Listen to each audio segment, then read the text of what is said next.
Hello everybody, how's it going today? Glowplasma 231 here, back in today to talk about World Trigger, chapter number 241, and chapter number 242. These chapters are titled The Away Mission Test Part 37, and The Away Mission Test Part 38, respectively. I know it's a little bit weird that chapter number 241 is titled The Away Mission Test Part 38, and 242 is 37. I don't know why it's there, but no, that's actually not how it is at all. I'm just making stuff up. But yeah, this month, of course it is May of 2024, we got 2 World Trigger chapters this month. This is actually the first time in just about a year. It's actually 11 months. June of 2023 was the last time we got double consecutive chapters. So it is nice to see that Ashihara at least was feeling good enough to give us these 2 chapters. And of course, last time in March of 2024, 2 months ago at this point, we got the chapter number 240, which was 2 chapters pretty much put together at a total of about 35 pages. But these two chapters are both 19 pages, I think. So that's what, a total of like 40. No, it's not 40. It's not quite 40. It's 38 pages. I don't know why I had trouble with that. But I think the reason that Ashihara split these into 2 is just for the fact of it works. There's a decent enough semi-cliffhanger at the end of chapter 241 that leads really nicely into chapter 242, of course. But yeah, we got 2 chapters of World Trigger to start, so I don't really have too much of a preamble or rant before we get started on it, because this is going to take a while anyway, as most of my World Trigger videos do. But yeah, so what happened last time on World Trigger was pretty much we had an entire chapter focused on Wakamura Squad as they were going through, I think this is day 3 of the simulation battle exercises, or at least these are the simulation battle exercises with the Tryon soldiers, of course. And last time we ended, the Wakamura Squad was doing really good. They had just pulled out a draw between Hyuse Squad and Wakamura Squad, and at the end of last chapter, we were moving in to match 7 of today, which is of course Wakamura Squad 11 versus Suwa Squad 7. And that's where we start off chapter number 241, as we see, of course, the whole Wakamura Squad team of, but while I'm trying to open up my World Trigger volume number 24 to get the name table, yeah, we see that, of course, Wakamura is there, Asoi the operator, Hanazaki, Sasumori, and Hyuse are all sitting there at the table. Hisoi pretty much calls out and is like, alright guys, next up is going to be Suwa Squad 7, and Wakamura's like, alright, that's great, well guys, let's just keep up the momentum of this team and let's just beat them and all of that. As all of the other 3 members of the team are like, okay, sure, let's do it. As we just get a little narration from Wakamura, as he's just like, alright, match 7, it's going to be versus Suwa Squad 7, here we go, it is time to run on it. And we pretty much start off that, I think this is Sasumori. Why can I forget names? Yes, it is Sasumori. Hanazaki is the other one. I just cannot remember the names of these 2 characters. Sasumori is, of course, doing his stuff, and he's like, alright guys, it looks like the enemy's camp is over on the west side of the map, which is a spot that we are actually very used to.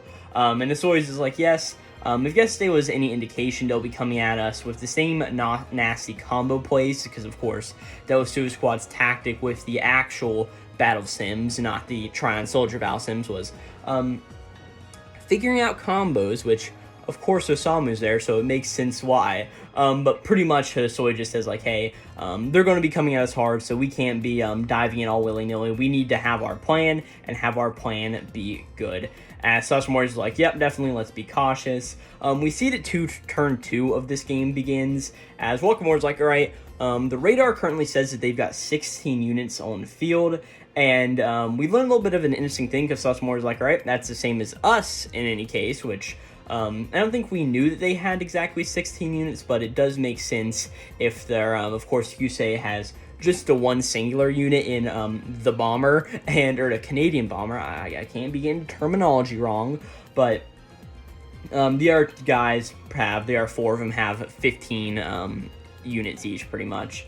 Hanazaki, from his vantage points, of course, he had the rad-looking designs with the sniper rifles on the top. I don't remember what they were called, so I'm sorry, don't sue me. But he's just like, hey, I'm seeing 5 snipers on the top of 4-story buildings. They look like bugs of some sort, sort of like my little guys, as we sort of see an image which sort of looks like his same design of a rad with a gun on it.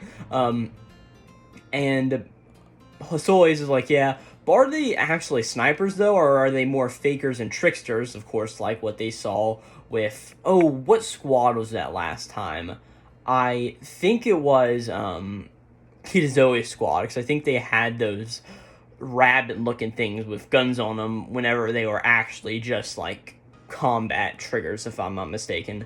But, Hanazaki, either way, is like, alright, those things are definitely just too far away for me to actually tell for sure. But through all of this, Wakamura's like, alright, guys, we have the same exact strategy we're going to be using this time around. And he's like, after we draw the Western sniper's attention, Hyuse will swoop in from the side and bomb them.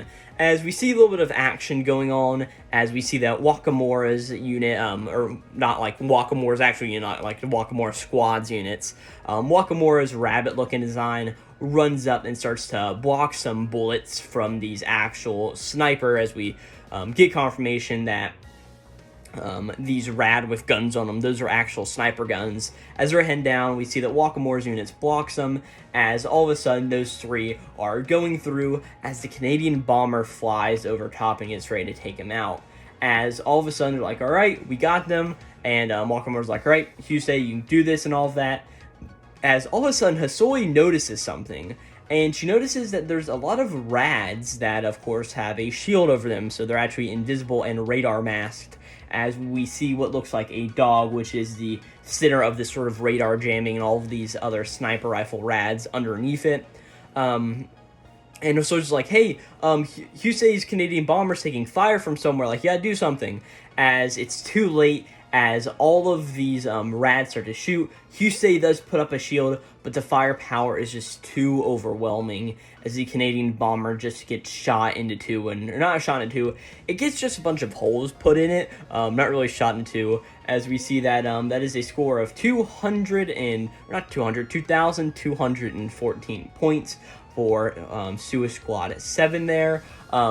Everybody's sort of freaking out, as especially Sasamaru's like, oh no, we lost the bomber, what are we ever gonna do? As they're freaking out, as it moves to suddenly turn 3. As Wakamura's like, alright, damn it, they had ambushed troops laying in wait. And it's always like, yeah, and hidden by radar jammers, it seems. As Hyuse just says, like, hey, the shields I added were meant to endure some fire, but not from such a massive assault, which is, of course, why Suwa Squad won here with this particular battle, is since their shots were just so on point, they took out the Canadian bomber in pretty much turn 2, which is pretty good, all things considered. Hanazaki is also saying here, and he's just like, for real, their army is kind of big, isn't it? And he's like, with those other 6 units, that puts it up to about 22 by my count, which shows that, yeah, they've got a bunch of units somehow. And it's always like, well, numbers like that must mean that some of them are on the cheap side, as Hanazaki, you're not Hanazaki, Sasamori's just like, he's like, well, I'm not really so sure about that, because all those sniper shots packed a massive amount of punch, and it wouldn't make sense if just their snipers were the only good strategy here. They've got to have something else, right? And Hanazaki sort of just backs him up a little bit, saying like, yeah, they were definitely enough to bust through Hyuse's shields. And hearing all of that, Wakamura is just like thinking in his head, of course, freaking out a little bit. He's doing the classic Wakamura thing, and he's just thinking like, all right, just like that, our aerial unit is just gone. It was a cornerstone of our strategy, while meanwhile the enemy's team is just sitting here unscathed. And he's like, can we even fight back with everything that we have left? As he's thinking all of this, Soy eventually just turns over and is like, all right, Hyuse, any thoughts on what's going on here? And Hyuse is like, well, there's no reason not to attack them at this point. And he's like, right now, they are 2,200 points ahead, so even a draw isn't possible if we fight back. And in case you sort of forgot what a draw was in the context of all of this, Ashihara so generously included a little text box to remind you what a draw is. because draws have been a Wakamura Squad strategy here for like a few chapters now, I didn't forget, but pretty much if you guys don't remember, a draw is the final spread, I think of turn 5, with a 2,000 point spread or better. So of course, if Wakamura Squad right now was to get 300 points, they'd be within that 200 point spread, so it would be considered a draw. But since they aren't, they are lower than that, it is considered a loss for them, right? And Wakamura's just like, all right, well, that's definitely true. And he's like, well, and even with Hyuse's valuable unit taken out of the equation, our average unit value is still probably higher than theirs, as we see a little bit of that quick math with the whole idea of Suwa Squad 7 being they've got about 22 units, and of course that big budget. It works to about that area around of about 550, while Wakamura Squad with 15 units goes into that realm of about 653, right? So about 100-point difference in between those two units. Wakamura just continues on a little bit more game talk, just saying like, hey, before they can fully unite those ambush snipers on the roof with the ones on the ground, we should take out as many as we can from the western pack.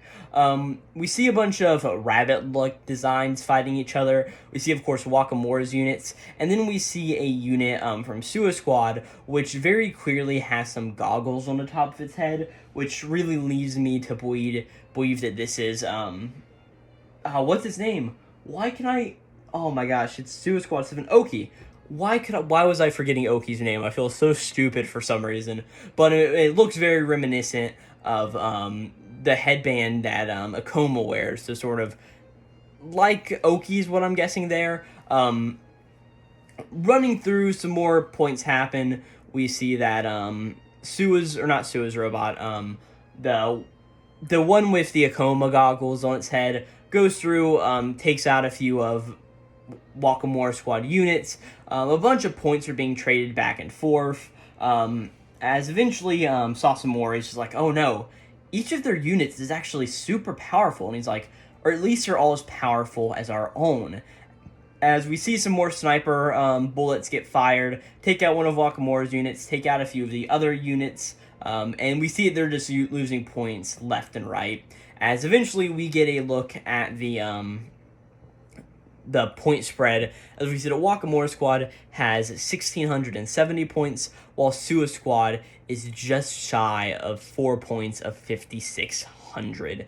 So there is a massive point spread in between these two, and Hanazaki's just like, man, this sucks. Like, they've got us outgunned for sure. And it's always like, yeah, all of their guys are like extremely strong also. Like, where the heck did they skimp on various costs? And even Wakamura is just like, all right, let me think about this rationally, like, what's going on here? He's like, this is just too weird.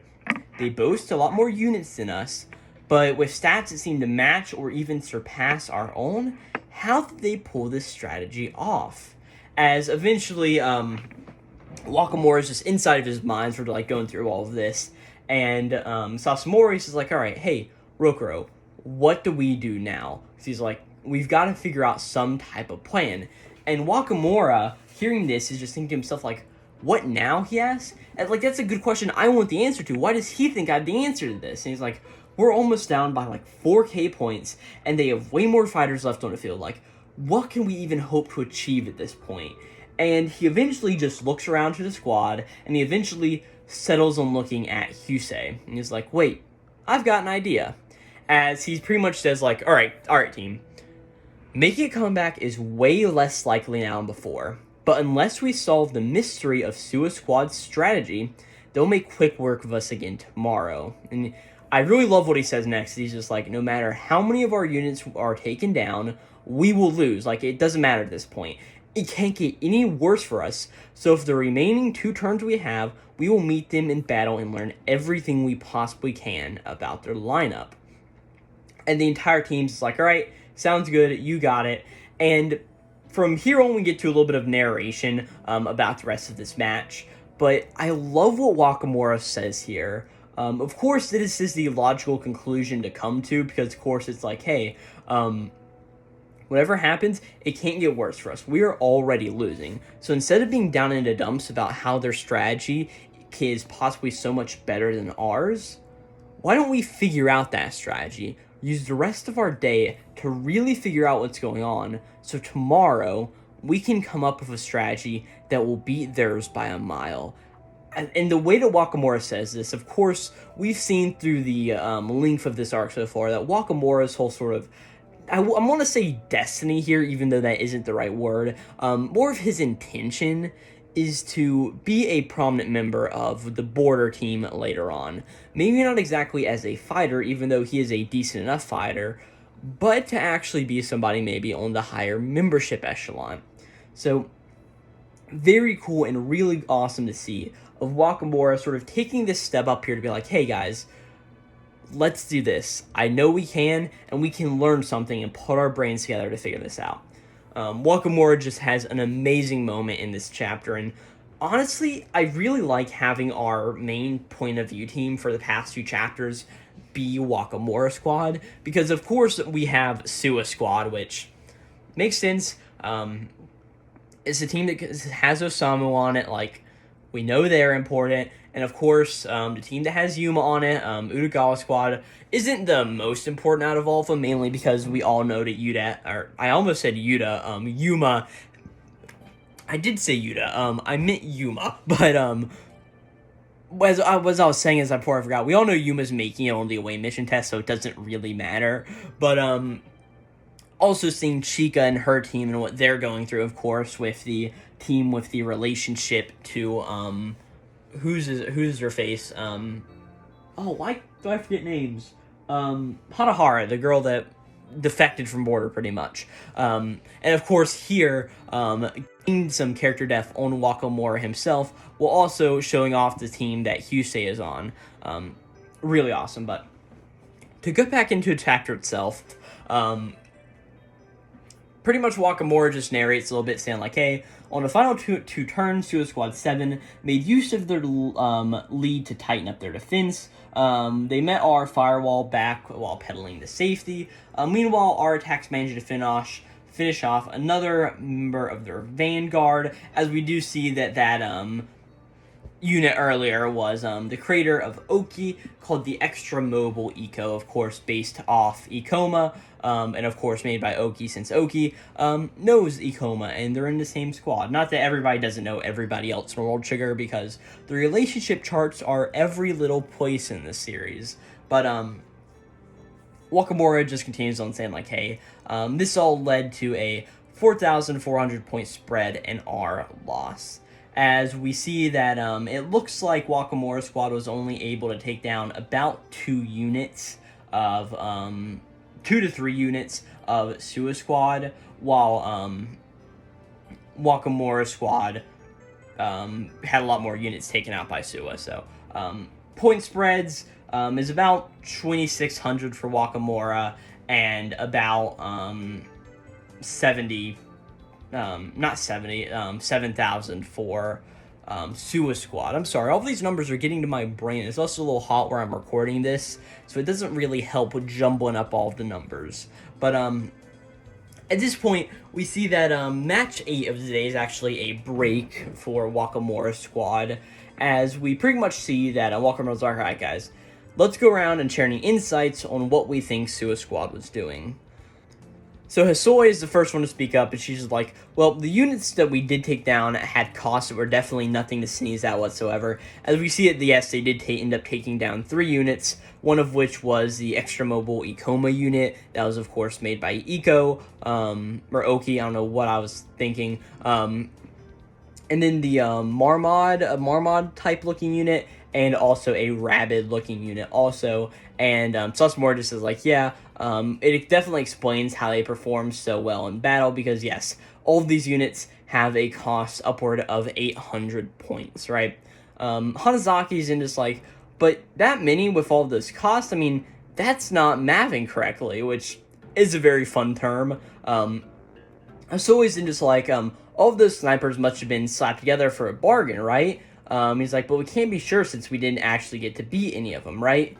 And Hanazaki's like, well, if those snipers were anything like my snipers, he's like, then the points don't make sense. because he's just like, because his, of course, Sandspud units, there's the name here, cost a little under 800 points themselves.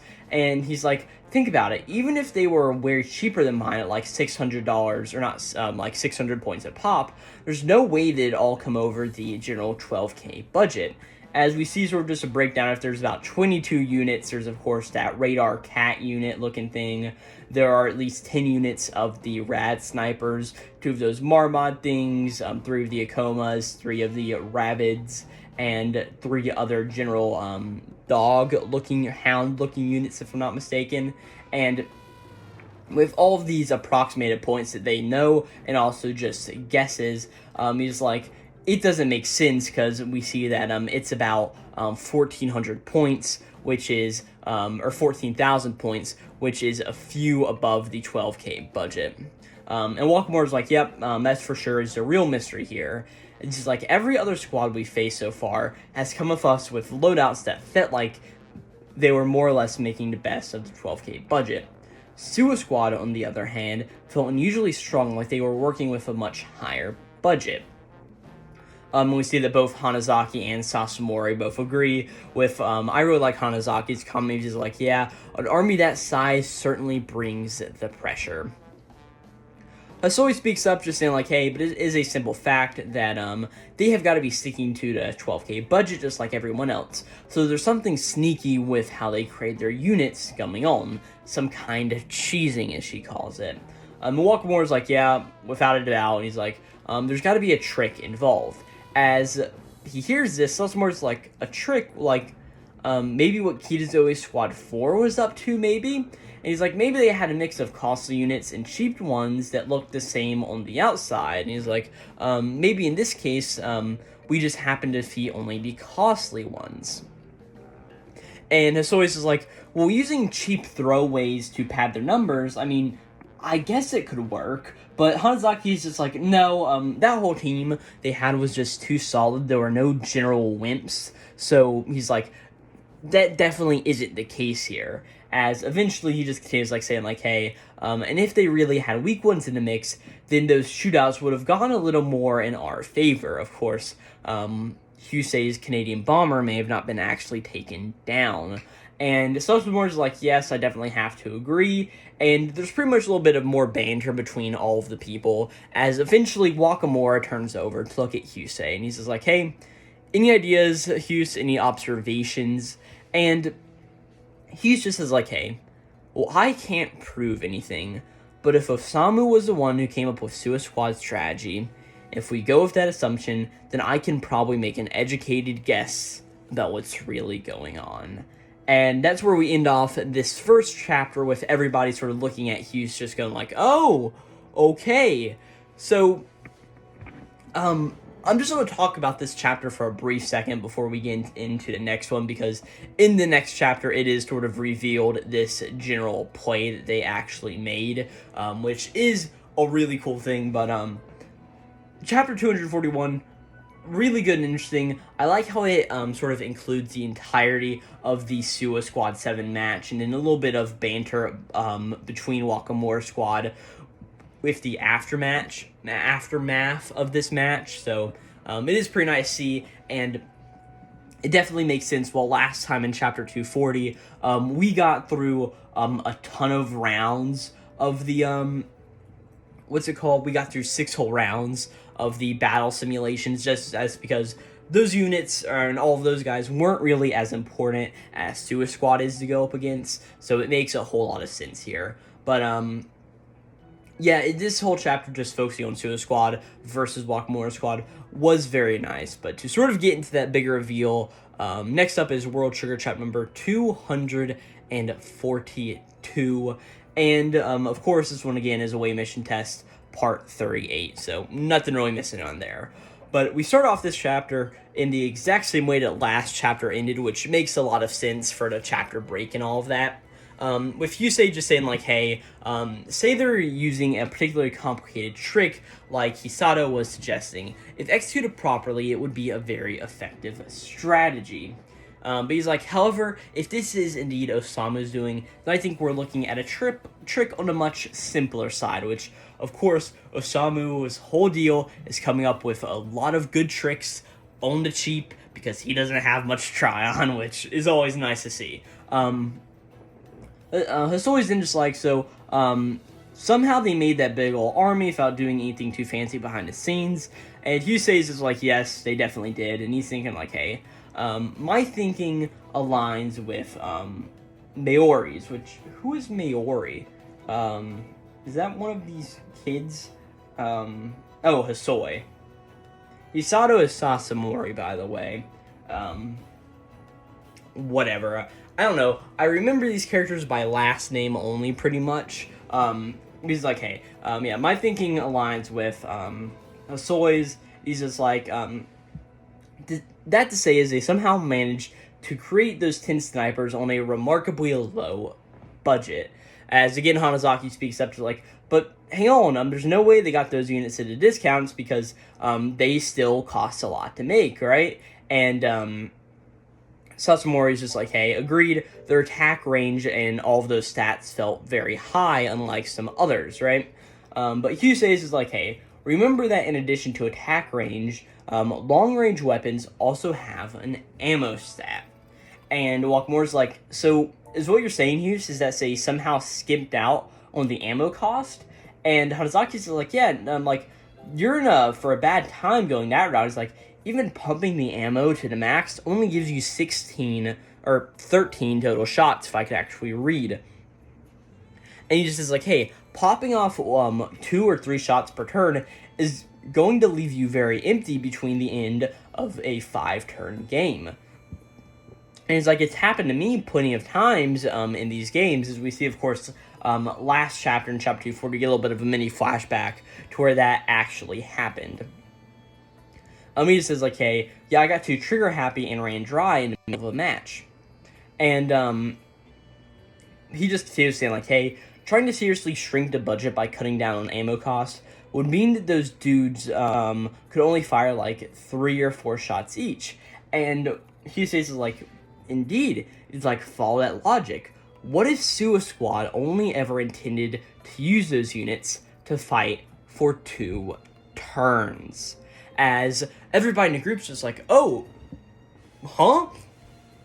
As we see that Hyuse is like, hey, spend 1 turn getting into position, exchange fire during turns 2 and 3, and finally, on turns 4 and 5, retreat to safety. He says, assuming they're only meant to rack up points on turns 2 and 3, then with 2 turns worth of sniper ammo, be just the right amount. And it's like, in turn, bringing down the weapon's total cost allows them to economize on the linked strat requirement. And he just continues saying, like, hey, meaning Suwa's mighty off army of 22 high-tuned units was only made to go on the offensive for 2 total turns. He's like, well, at least that is my educated guess. And we see that Wakamura's like, oh, that's really good thinking.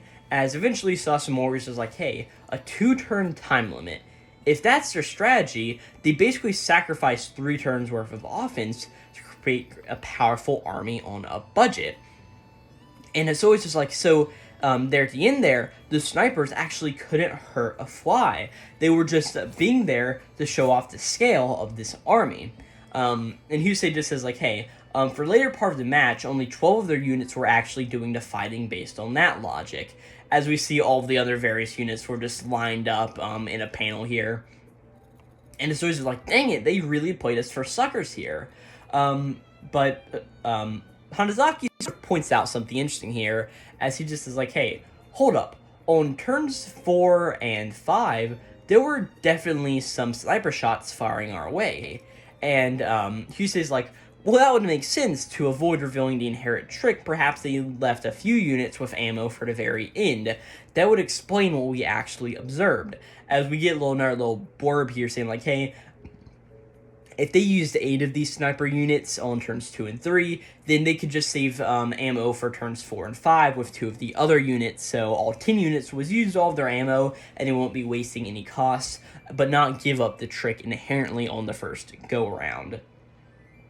And Wakamura sort of just sees this and starts to also think, and he's like, well, come to think of it, most of our losses did occur on turns 2 and turns 3, so he's like, alright, this actually makes a lot of sense for what's going on here. As he actually starts to speak out loud for a second, and he says, like, hey, as long as they thinned out numbers by the end of turn 3, they figured the rest of their army could handle us after that, even without all of their snipers.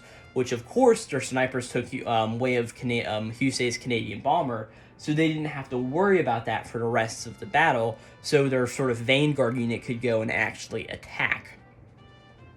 Hyuse then just says, like, hey, and nobody was about to dive to pack of snipers without knowing for a fact that they were actually out of ammo.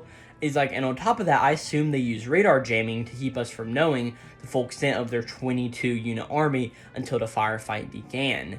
As Sasumori's like, yeah, I get it. Seeing 22 units right off the bat would make anyone wary for the coming competition. And eventually, Hanazaki just turns to Hyuse and is like, hey, did you really think that Makumo could come up with all of this? And Hyuse is like, well, assuming that my guess is actually the correct answer, he's like, I would assume so. Which is a little bit interesting because this could actually be a tactic that they're just making up. In typical World Trigger fashion, though, I don't think it is, because, of course, Hyuse knows Osamu, knows everything going on here, so there'd be no reason for him to have to guess anything in the vein here. It doesn't really make sense for him to, but yeah. I do like Hyuse's line to saying, like, yeah, assuming my guess is correct. But either way, Hanazaki just speaks up and he just says, like, hey, it is honestly a really simple strategy, and once you peek behind the curtain and see how it's all done, he's like, but what's mind-blowing is coming up with the plan and putting it into action on the very first day of all of this. And he says, like, yeah, I don't disagree with you. You could call that Osamu's strength. As Wakamura's like, Osamu's strength, huh? As Sasumori even just says, like, hey, you and Tomokoma too aren't second in B-rank for nothing, I guess, which of course is very interesting here. Wakamura then just says, or he didn't say any of this, but he sort of starts to think, and he's just like, right, he sent me those tips for handling all those video clip problems, and I was impressed that he must have thought into all of that, and he's like, the spotlight tends to be on Kuga and Amatori, but Mikumo is no slouch either, as he's sort of going through all these members of Tomokoma 2, being like, yeah, Chika, of course, is the Tryon powerhouse. Yuma is the, nobody knows this, but he's a neighbor, so he knows what he's doing when it comes to attacking. And of course, Osamu is the strategizer and the smart guy of the team, pretty much. And Wakamura even thinks, like, hey, how does a guy learn to actually think like that? And he's like, is there something special about Tomokoma branch? Or maybe it's just... And we don't actually see Wakamura get to finish this statement before Hyuse just says, like, hey, was that sufficient, Captain? As Wakamura is sort of just breaking out of his trance. He's like, huh? And he's like, what do you mean? And Hyuse's just like, excuse me? He's like, since the loss was inevitable to you, you instructed us to unravel the mystery behind Suwa's strategy, didn't you? And Wakamura is like, oh, that's right, I actually did say that, right? And he's just like, this gives us a great counter strategy for tomorrow. And he's like, all points go to you, Hyuse. And we see that Hyuse and Hanazaki are just like, was he spacing out that much? And Hanazaki's like, yeah, he definitely was. But at that point, Hyuse's like, all right, guys, well, we may have lost that match, but don't lose focus now because the day is not over. We still have 3 more matches to go. And Wakamura's like, hey, well said, we've got all of this. And and pretty much the rest of the team's just like, yeah, of course we're prepared. We can go and get it. The next page of the chapter is actually just sort of the match recaps. As we see, match 9 is versus Mizukami's Squad 9, and match 10 is versus Murakami's Squad 10. We see that they ended up winning match 9. They managed to win by 2,133 points. And the narration here pretty much just reads like, hey, the opposing squad uses a loadout designed to slow chaos and confusion, compared to familiar-looking Trion soldiers and speedy Bamsters and ranged Marmods, but with the unexpected variants mixed along them. Under the surface, it was revealed to be a relatively balanced formation, much like that of Kizuna Squad 4, so our usual bombing strategy proved effective, leading to a narrow victory, as of course we see that they won that match. And then match 10 versus Wakamura Squad 10 actually ended with a draw, with them in the lead by about 700 points. The narration just reads like, hey, in our balanced formation, but the one that used two massive defense-oriented units as shield. The bombing strategy ground them down enough to put us in the lead, but their giant tanks act as a platform to help their soldiers reach higher ground and take out all of our sand spuds, resulting in an unfortunate draw. As we do see a little bit of an interesting image of these tank units sort of leaning up against buildings, and of course their bodies make a slope to where some hound units, which with these hound units look like they have knives taped to their foreheads, and they go through and they killed some of the span spud units that Wakamura Squad was employing. Well, after all of that sort of narration there, we see that it is finally time for match 11, the final match of the day for Wakamura Squad 11, as they are going to be going up against Utagawa's Squad 1. As we pretty much get a little bit of a note of like, hey, here is the tally thus far for Wakamura Squad, as we see that they have 4 wins, 1 loss, and 4 draws, putting them in a very, very good spot for today, with that 1 loss against Suwa Squad sort of putting them at a disadvantage. We see the entire squad starts to sort of talk about this, as they're like, hey, not bad, our critters have got some good old fight in them. We also see that Sophomore is like, hey, we are definitely guaranteed to have more wins than losses now, being that even if they lose this match, they still have 4 wins and only 1 loss. And if they do lose, there'll be 2 losses, so the maths correctly there. But Asoi just speaks up like, hey, I'm actually pretty excited to see what these rankings are going to look like today. And Hanazaki's like, hey, someone wise once said don't lose focus now, pretty much saying like, hey, we have the 1 last match to play, as we pretty much said like, right, and then Wakamura's like, right, guys, the last match of the day, let's stay cool and get this match done, taken care of. As everybody's like, all right, sounds good, roger that. Of course, this is versus Utagawa Squad 1. We see it turn 1 happens. Asoi points out that Utagawa Squad has all of their guys way out in the front of the map, and Sasumori is like, yes, they're all as close to the spawn line as actually possible. We see that Asoi says that the radar is showing 13 total units, which Wakamura points out is not a lot compared to some other squads like Suwa Squad, which has 22 units. Sasumori is, of course, like, hey, well, we know how this works. Other units could definitely be hidden somewhere. And Wakamura asks the team, like, hey, any visuals on these units? What do the enemies actually look like? And Hanazaki says that he is seeing crocs and bunny-like designs. And he's like, I honestly can't be sure whether they're attackers or shooters or what they could possibly be. As we see 2 of these designs, one of them is pretty much like a rabbit-type design, but has the head of a crocodile. And we see another one that's, for all intents and purposes, a rad that has sort of like a bunny mask on top of it and like 2 bunny ears. So, definitely weird and interesting to see. And we also get a little bit more of a weird intrigue as Hanazaki's is like, yeah, and there are a few others somewhere, but they're still pretty much a mystery. As we see like almost like the tip of like a pyramid sort of thing, some weird thing that can almost be described as like a weird fish, and then also some like wheel with like mystical fire coming off of the edges of it, right? And the whole team is just like, huh, like, what's going on here for these designs? But eventually, Asoi sort of just pulls them all back in, saying, like, hey, all of them are hiding between the buildings. Might tell us that they aren't very eager for a big shootout. And Wakamura's like, all right, well, let's see what we can do here. And he says, we should all take the East Roost route with a lot of caution and set our main camp around the various 4-story building on the map, as we get a little icon of where this 4-story building is actually located. Wakamura also commands Hyuse's Canadian bomber to stand back for now, pretty much saying like, hey, whenever your unit will come in handy, we'll figure that out. We get the action phase as we see all of the various units are moving. We see all of Wakamura Squad units are moving, and also we see all of the Utagawa Squad units are moving, and they are all moving, almost bum rushing all of Wakamura Squad's units.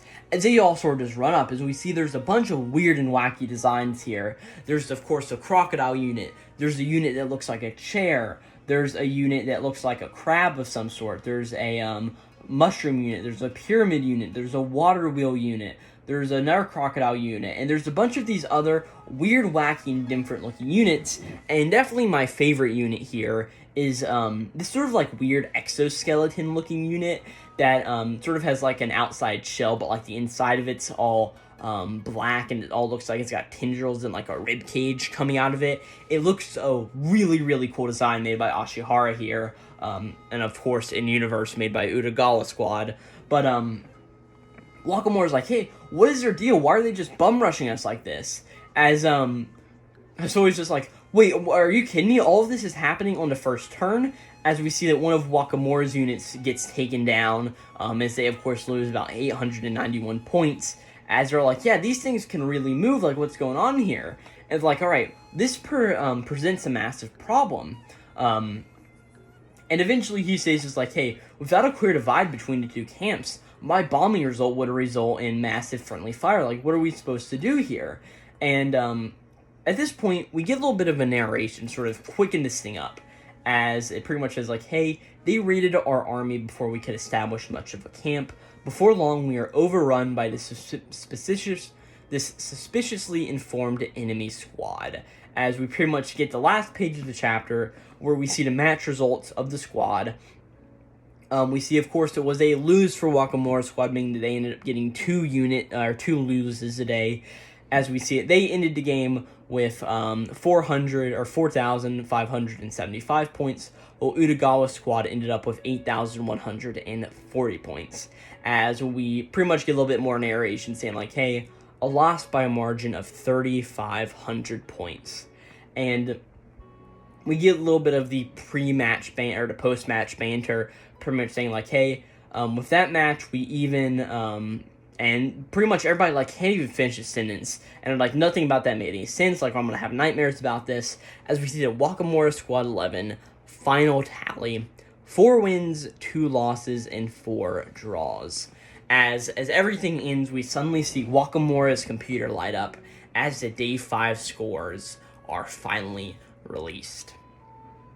And that is where we end this chapter, to number 242 of World Trigger. This chapter had a lot of good to it, I think. I really enjoyed the beginning, where we got to sort of get a little bit more detail into what Suwa Squad's strategy was. Of course, I think that was a good spot to sort of break up these 2 chapters, because of course, Hyuse in chapter 4 is like, hey, I've got an idea, and we get that revealed in the next chapter, which I do think works here in the same month, because we sort of got to see action and then figure it out, which of course is something that World Trigger does really well. And then we moved on to the Utagawa Squad battle, where they just got completely destroyed, showing that out of their last few matches that we ended up actually seeing, of course, we glazed over match 9 and match 10 just because they weren't important. But of course, match 7 and match 11 were actually really big for Suwa Squad in general. Or not Suwa Squad, Wakamura Squad in general. So very, very cool to see. But my voice is actually extremely, extremely tired right now. So I really don't have too much to say about these chapters.